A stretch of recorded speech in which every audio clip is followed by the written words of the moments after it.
way too much time texting. The numbers are pretty startling. Here's the bottom line. They're actually not reading a lot either. Okay, a new Nielsen survey says U.S. teens between 13 and 17 are sending and receiving more than 3,300 texts a month. That's about one every 10 minutes while they're awake. Stephen Balsam from the Family Online Safety Institute joins us to talk about this. Stephen, just my first question is, what is your first reaction to those numbers? Well, believe it or not, we actually think those are relatively conservative. Oh, no! I'm sorry to say, we are seeing reports certainly coming out of Europe, which are suggesting figures more like, that, by the way, works out at about 100 texts per day. We're seeing reports of coming upwards of 200. And that's before you encounter the hypertexters.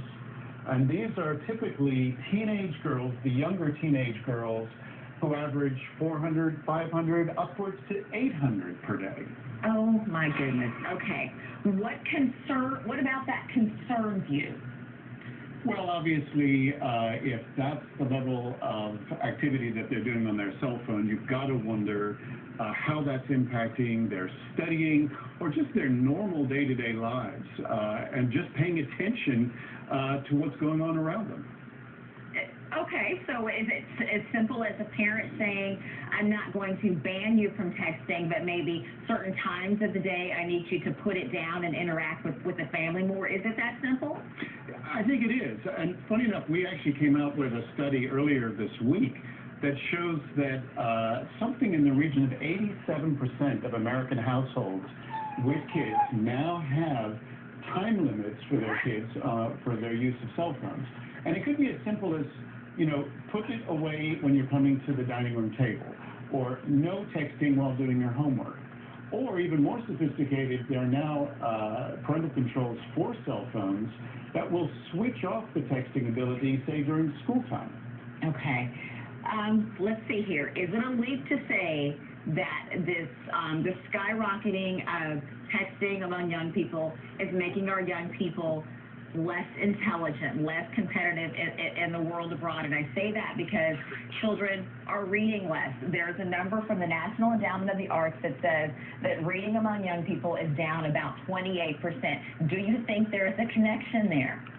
Well, obviously there's a correlation. I don't know if it's a causation. Okay. I think that there is enough to be concerned about here that we try and ask parents, when we talk to them, to look to find a balance in their digital lives. And by the way, parents are very important models for their kids. Mm-hmm. If you are pulling out your BlackBerry in the restaurant with your family, guess what the kids are going to want to do?